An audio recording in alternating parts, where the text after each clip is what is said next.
Namaste, my YouTube family. My name is Aga. Welcome to my channel, Tree of Life Spiritual Coaching. Thank you for tuning in. Today, we will be talking about the power of information that comes from non-physical reality to our physical existence. Often, I get a question from my clients coming to hypnosis sessions when we talk in depth about their life and their concerns and ways of improving their existence, their experiences, their journey, on how to interpret messages from the spirit world and when do we receive the messages, in which form, and when to recognize, that there is something profound being communicated. In reality, there is always communication happening.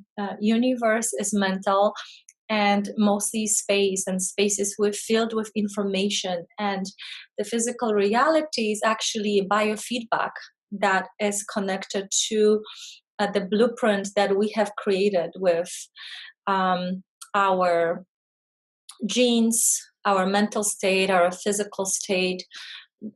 We are a device that is receiving information based on our output, and the output that also takes place on many other levels and dimensions in reality that we might not be aware of. Most people are not aware that they're existing on many different levels.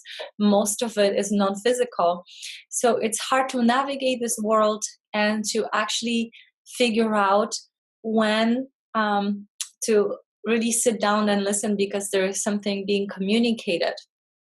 And I got inspired by one of my clients to talk about this, because what is very obvious to me now was not at all obvious when I was her age. She was 25 when she came for a session, and that was last year. And it reminded me of how stubborn and narrow-minded, single-focused I was when I was her age. I will share a story with you that was quite dramatic, and it still now didn't make me listen to what was being sent to me as a message at that time. I was very much an existentialist and did not feel the connection to my soul. I did not really understand that concept. I was an artist and dark being that was very much disconnected from my deeper vibration, from my true nature.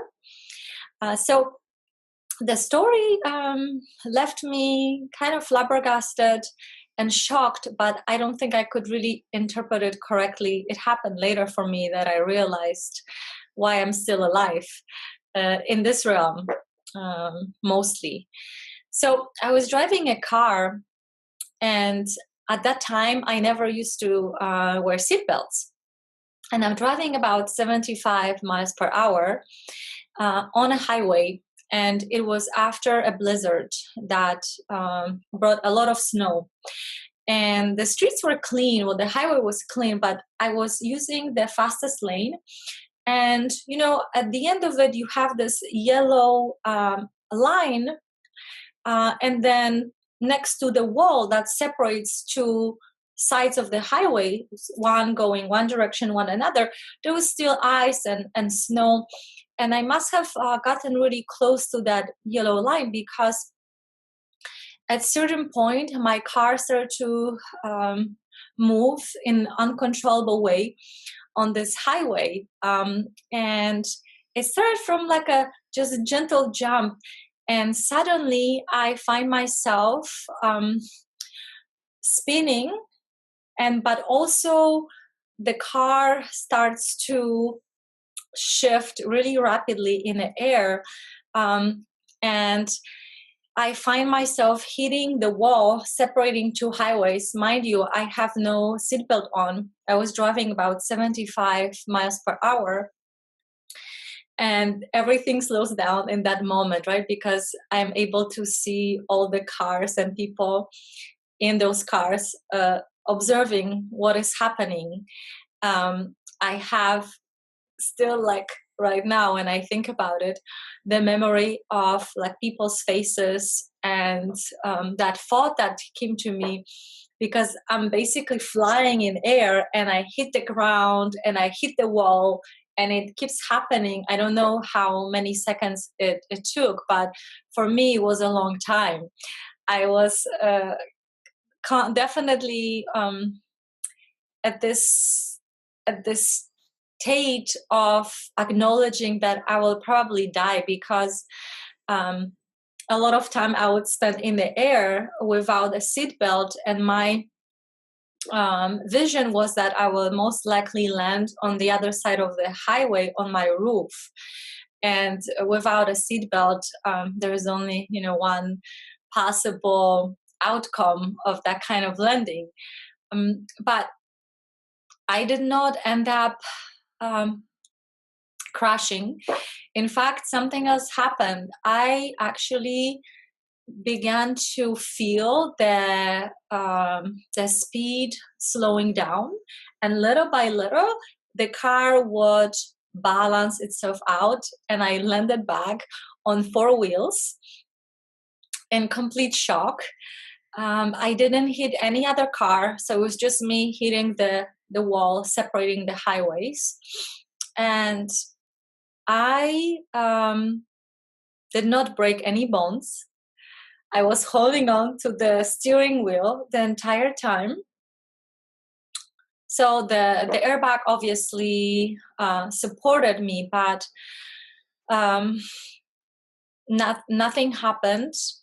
I was able to get out of the car. I cried in a state of shock. The police came and they checked my documents. They really didn't care if I was well or not. They just wanted to make sure I have insurance.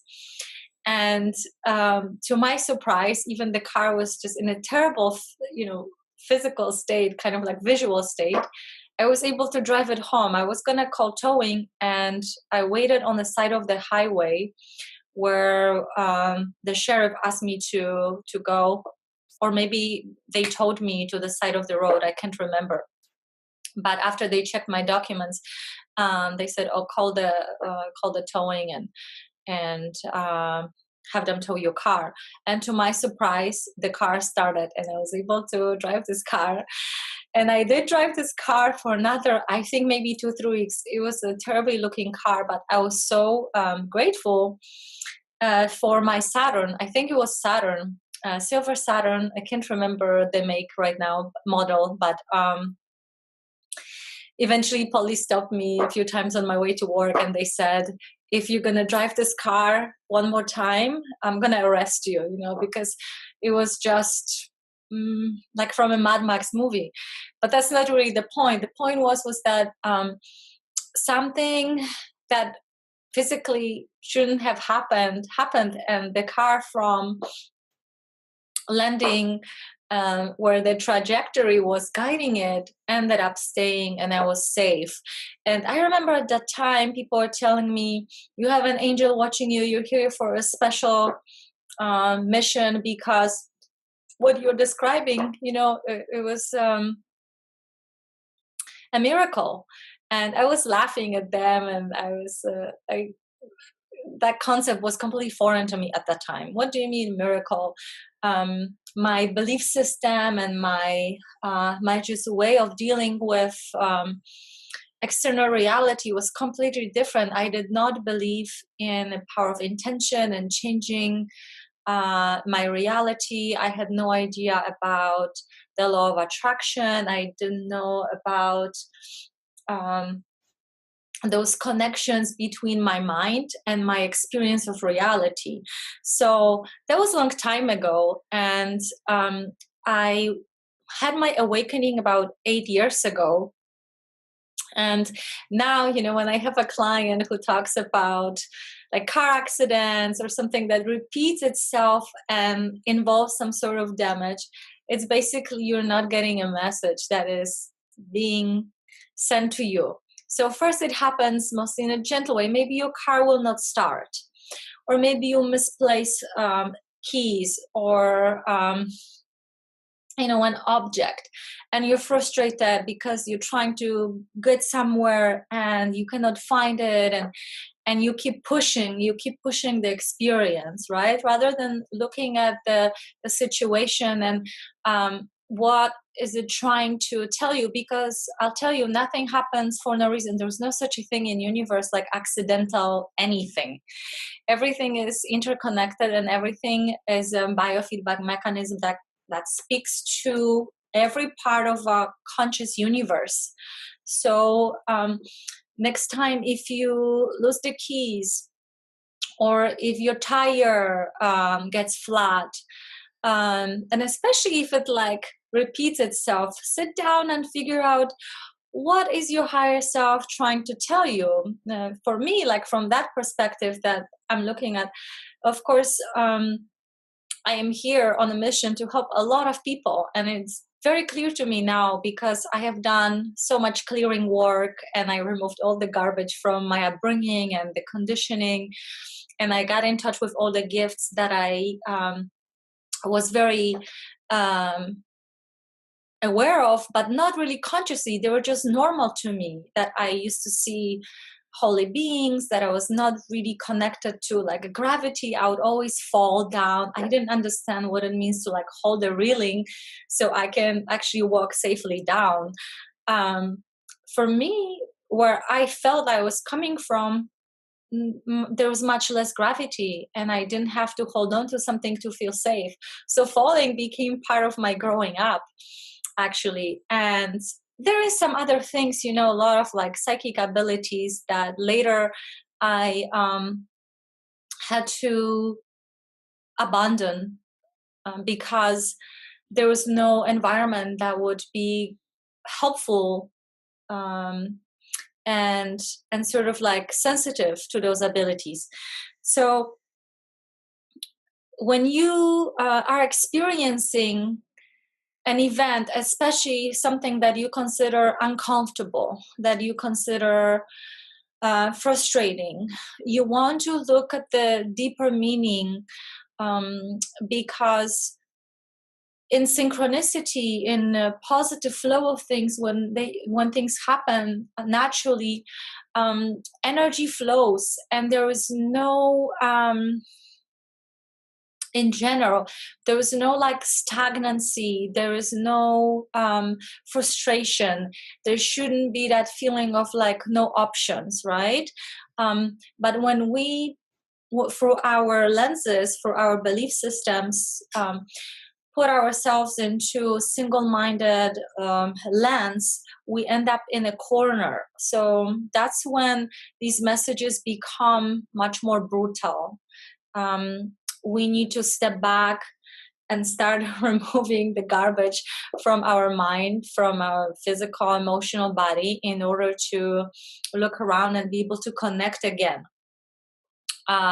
If you are my follower, you recently probably watched a video about my quite painful clearing that brought me in touch with a deep fear of abandonment that I felt in my childhood, early childhood. I have some memories from my early childhood, and my parents used to work a lot, my mom especially, and she would lock me in a room, and for a couple of hours every day I was by myself. I was less than 2 years old, and there was this fear of abandonment that every child, feels when it's not taken care of properly. And once I released it, it was connected to my left ovary. I had a deep release from that ovary, and painful. But obviously, it was a necessary surgery, a necessary clearing. But it brought me back to a very vulnerable state. Imagine a helpless child that is very much living under guidance of people, but it doesn't feel safe, right? So after this clearing happened, I was very vulnerable and very, very raw in my state. Imagine holding a newborn. I was holding myself in this fresh state, like I'm holding a newborn, and I had to baby myself for a couple of weeks in order to come back to my empowered state, the place that I live from. And I was meditating a lot. I meditate a lot anyway, about 2 hours a day, but I would increase it even to like 3 or more hours a day, because it was giving me support, soothing. I felt wrapped in love. And one of the meditations was very interesting, because there was a moment when I felt and I feel energy very intensely. So for someone, it can be subtle on something, or something that they're not in touch at all. For me, if there's energy coming my way, mental or from environment, I feel it right away. And most energies, I block. It's more like, it's not really like blocking. It's more like I have such a vibrational speed that frequencies that are not compatible will just not pass through. There's just no opening for them. There's no way to connect. So in those meditations where there's energy coming in, I know right away. And oftentimes it is also associated with some images. So during this meditation, I felt someone handing a gift to me. So I see a hand in my meditation, and this hand puts something onto my hand, and this energy turns into a golden key. So that was part of the experience, and I was also wrapped with like a lot of wisdom, older sages energy, feminine, and a lot of masculine energy, which was very supportive, very sort of stabilizing for my condition. And that day after the meditation, I decided to go to Ocean Beach. I'm in San Diego currently, and there is a farmer's market there. And I wanted to check out the acro yoga people, and there's like jam that takes place, and you can obviously also buy wonderful food. So I go there, but I'm still in very raw and vulnerable state, and I ended up feeling not great at all among people. So I escorted myself to the beach. I watched the sunset. I still not feel great, but I am allowing that fear and just that paralyzing state. I'm allowing myself to experience it, but I'm not allowing it to completely destabilize me. So I decide to go and walk between these vendors and maybe get some food eventually. And at one moment I end up at this booth with vegan soul bowl food. So I ordered a bowl, and I started talking to the guy who was selling me the food, because he seemed like a mindful person. His energy was very peaceful and just balanced. So we talk, and he asked me if I'm a Buddhist. I said, I don't practice any religion, but I live by a lot of Buddhist principles. And we start sharing a little bit about our lives, and I end up telling him that I just went through this really intense clearing event, and I'm still in this very, very vulnerable state, and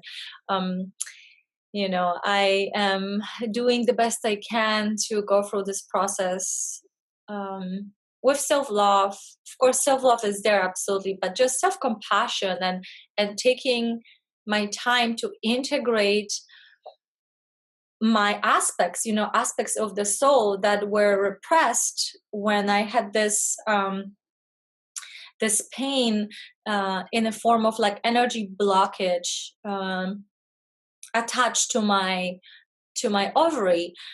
So after a couple of minutes of talking, his name is Jay. He said, wait for me a couple of minutes. I'm going to go to my car and I'll be right back. If somebody comes to get a food, just tell them to wait. couple minutes. I said, okay. He left his phone on the counter. I'm waiting there, eating a little bit of this soluble food in a bowl that was heart-shaped. And he comes back and he brings a book with him. And I have this book with me, and I want to show you what was on the cover of this book. The golden key from my meditation. And not only that, I opened the book and here's the key inside, right?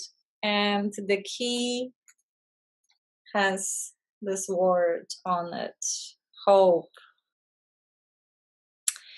So when I saw this, and then I also realized that I've seen in my meditation heart shape as well, which I've never seen before. So funny, because this is such a common shape on earth, right?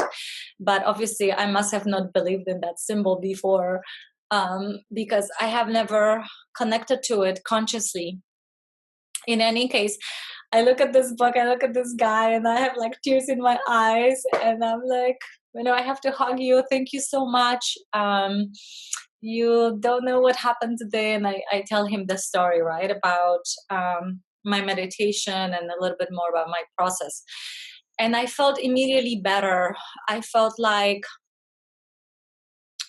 my higher self was absolutely guiding me, and I was receiving everything that I needed for meditation, and that carried into what happened later, right? Because I live by the principle of highest excitement. So I do not do anything that does not resonate with me deeply, that this is the right way of doing something, acting on something. So if you follow the principle of highest excitement, and excitement does not mean desire, it doesn't come from like the back of your head. It's something that you feel at your core, and this is something that is supporting you, that does not come at the expense of anyone. It's something that is your true nature. If you can envision yourself just following eyes of a child, looking at something, exploring, there's no agenda, right? There's just that inner drive. And that excitement is a principle that I've learned a couple of years ago, maybe 2-3 years ago, and I follow it to the T.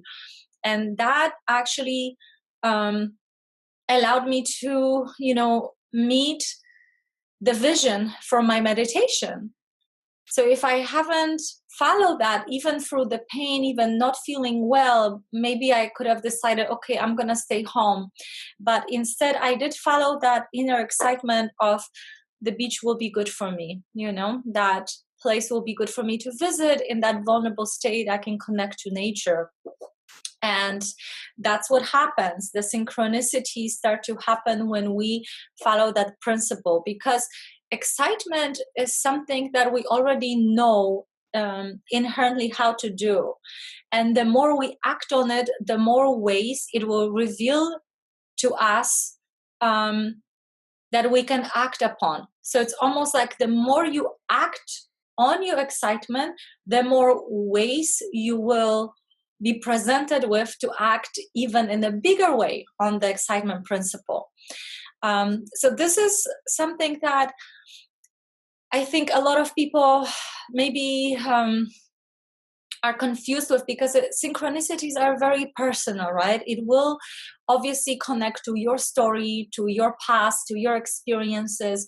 For somebody else, this wouldn't have meant anything, right? And for me, it was sort of like a game changer. From that evening, I started little by little feeling better and doing self-care, of course, and making sure that I take care of me.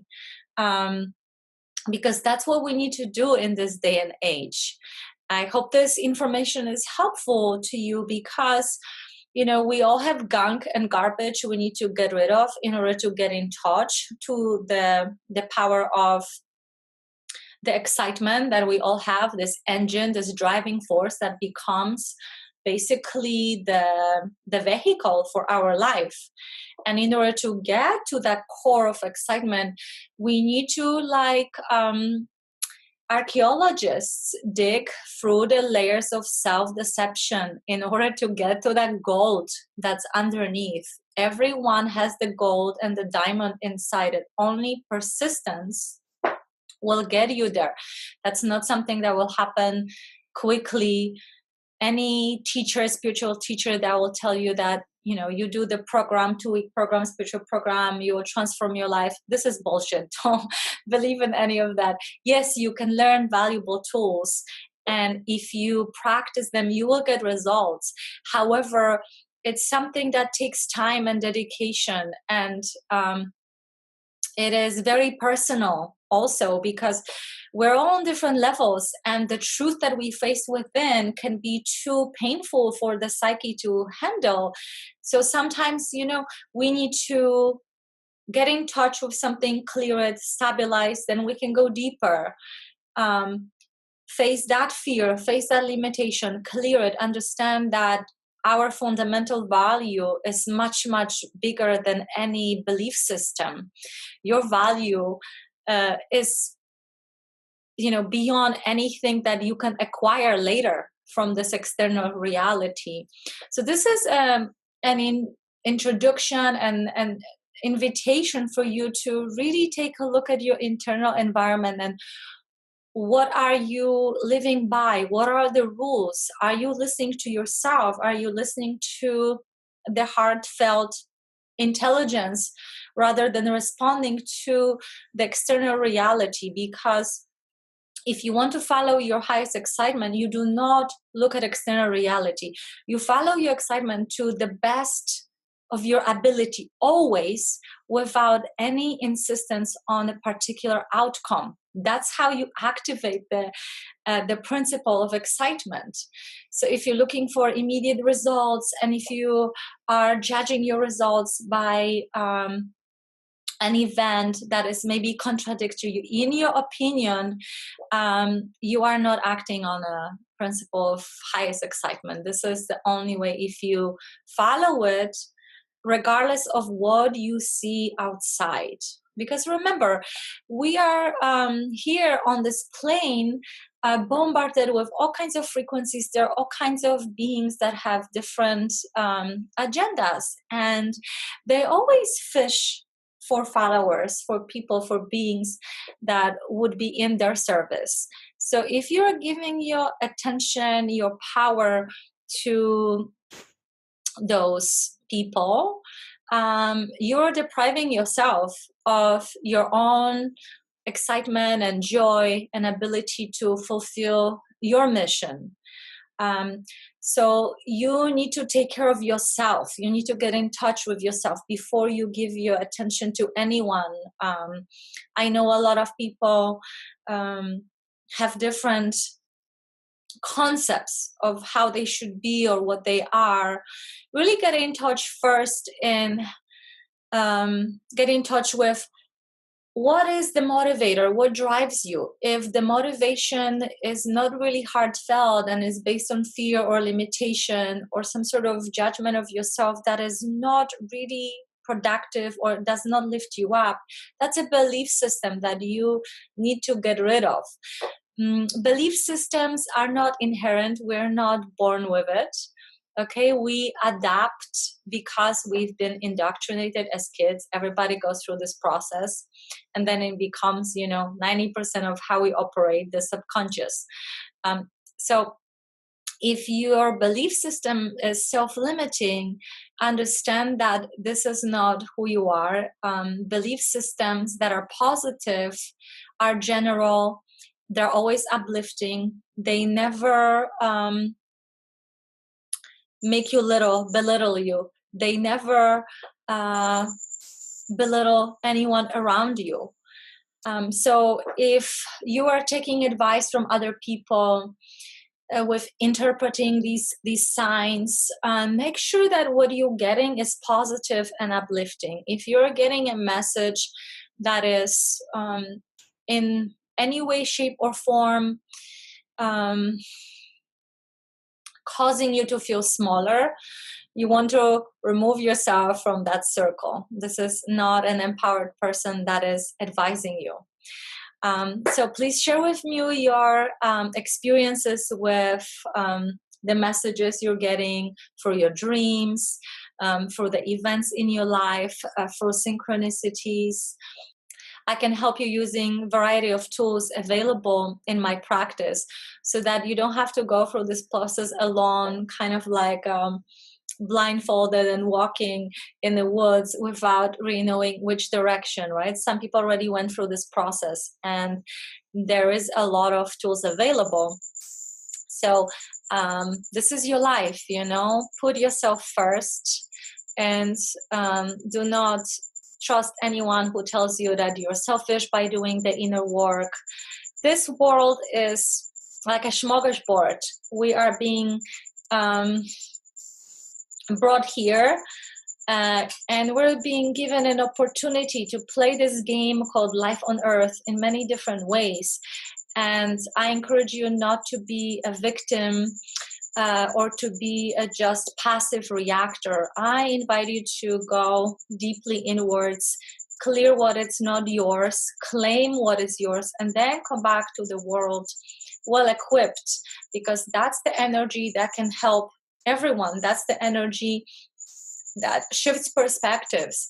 That's the energy that is enlightening to all the people around you. So don't wait any longer. Share your stories with me, connect with me, let me know if I can be of service. Thank you so much for watching, connecting. Thank you for all your love. I send you lots of radiance, bliss. I'll be in touch soon. Namaste.